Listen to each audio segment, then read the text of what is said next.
YIC Yoga Instructors Course. Let's come to the topic Raja Yoga. Raja Yoga is the path of willpower.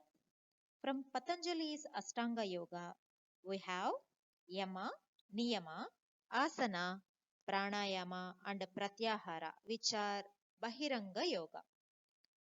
Dharana, Dhyana, and Samadhi, which are classified under Antaranga Yoga. Raja Yoga, one of the four main streams of yoga, is based on the Yoga Sutras of Maharshi Patanjali. Sutras are formula or aphorisms. In his 196 aphorisms, Patanjali gives the whole dimension of Raja Yoga. Patanjali Yoga centers all round gaining mastery over the mind. Patanjali Yoga has been named as Raja Yoga by Swami Vivekananda, as it is the king among the yogas. Raja Yoga consists of two parts: Ashtanga Yoga, the eight-limbed yoga, and the advanced yoga beyond Samadhi. Ashtanga Yoga is divided into two parts: Bahiranga Yoga and Antaranga Yoga. Bahiranga Yoga is to gain mastery over the mind by using indirect techniques, and Antaranga Yoga is to directly handle the mind and gaining mastery over it.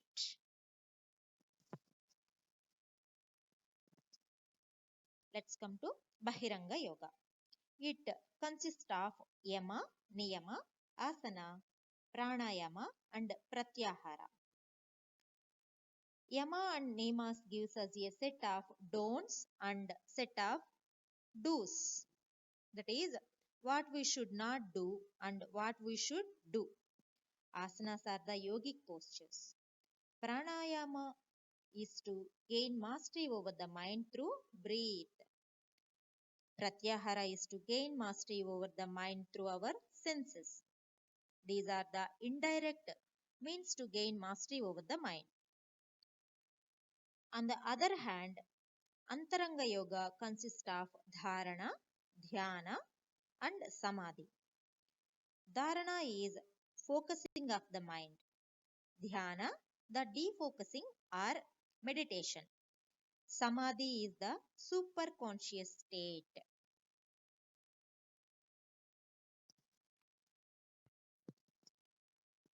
Let's come to the first part. Yama, second part, Niyama.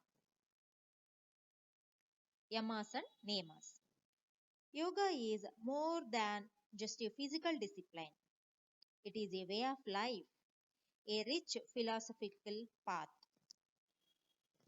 And the Yamas, restraints, and Niyamas, observances, are 10 good common sense guidelines for leading a healthier, happier life, for bringing spiritual awareness into a social context.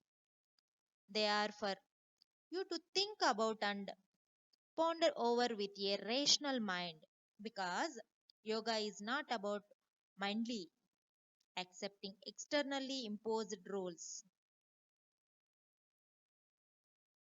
It is about finding the truth for yourself and connecting with it.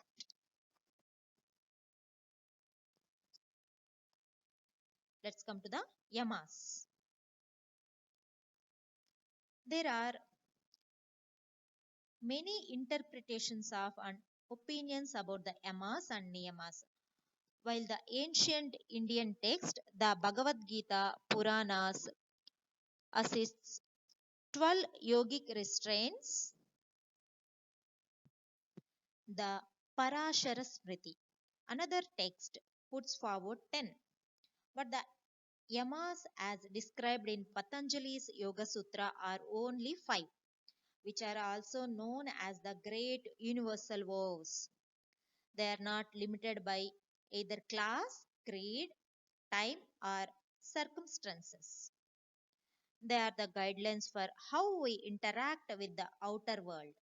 the social disciplines to guide us in our relationships with others. These five are: first one, ahimsa, non violence in thought, word, and deed. Second one, satya, truthfulness. Third one, asteya, non stealing of material as well as non material things. Fourth one, brahmacharya, celibacy. And fifth one, aparigraha, non possessiveness or non hoarding. First one, ahimsa or non violence is the awareness and practice of non violence in thought, speech, and action. It advocates the practice of compassion, love, understanding, patience, self love, and worthiness. Second one, Patanjali describes truthfulness as to be in harmony with mind, word, and action, to conduct speech and mind according to truth, to express through speech and to retain it in the intellect what has been seen, understood, or heard.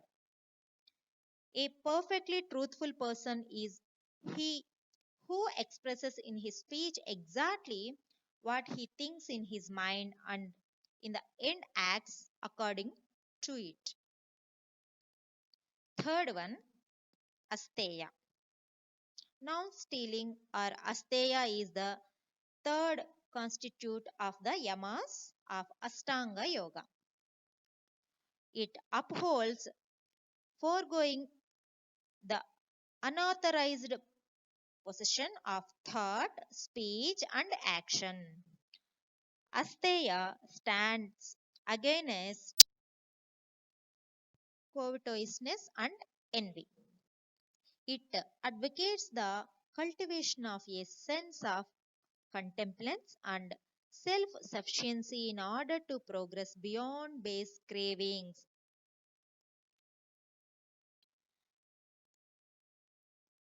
Fourth one, brahmacharya. The Vedas, Smritis, and Puranas all glorify the fourth constant of celibacy. It is believed to be a behavior which brings man nearer to the divine. This yama believes in avoiding all sensual pressures, whether mental, vocal, or physical. The fifth one, aparigraha.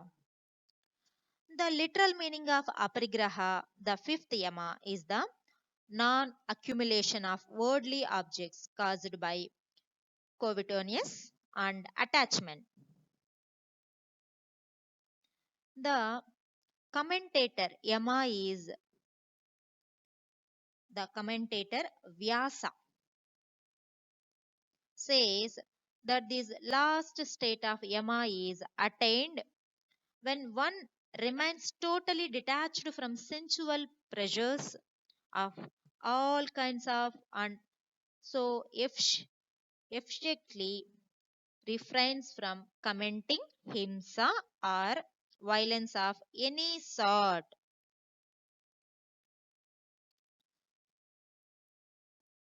Vyasa says that this last state of yama is attained when one remains totally detached from sensual pleasures of all kinds of effectively refrains from committing himsa or violence of any sort.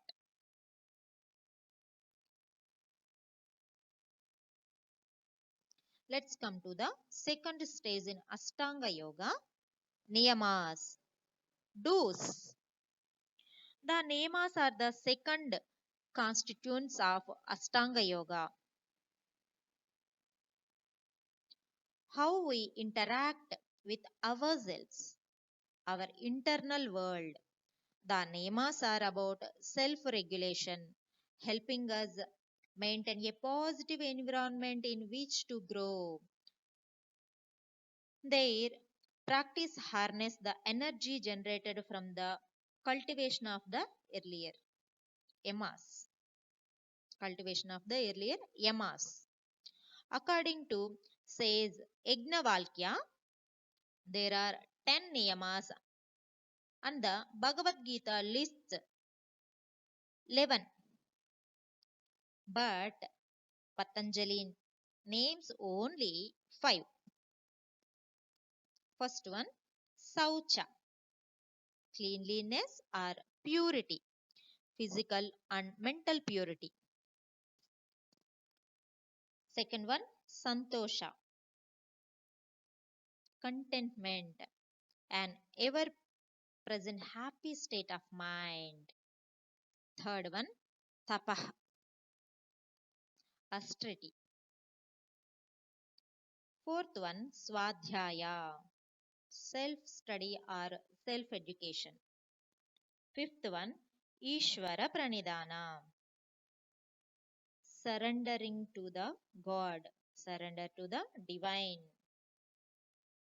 Let's come to the first one, Saucha. Saucha implies both external as well as internal purity.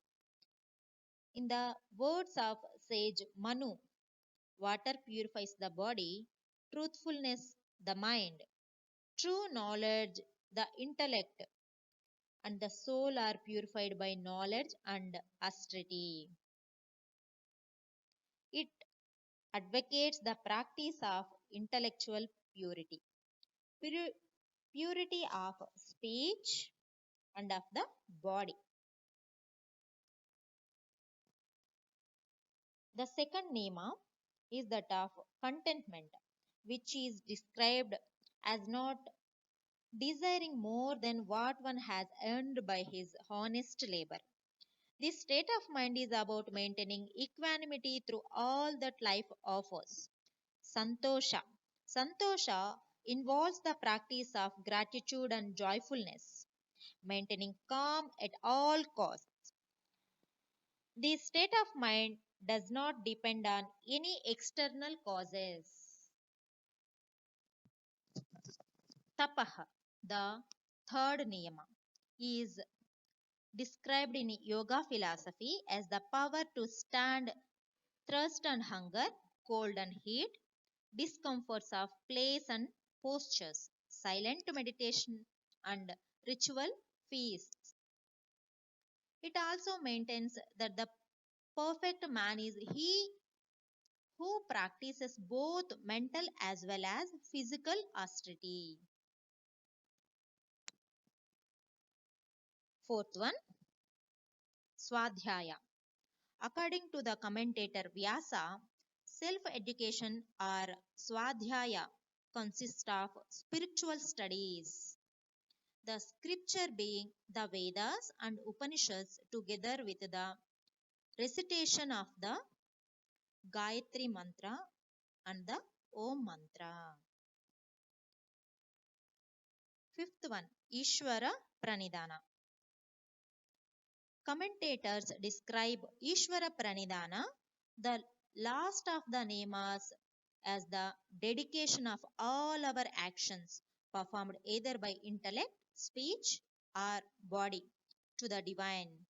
The result of all such actions are by definition, therefore, dependent upon the divine decision. The mortal mind can aspire to realize the divine through dedication, purification, tranquilization, and concentration of the mind.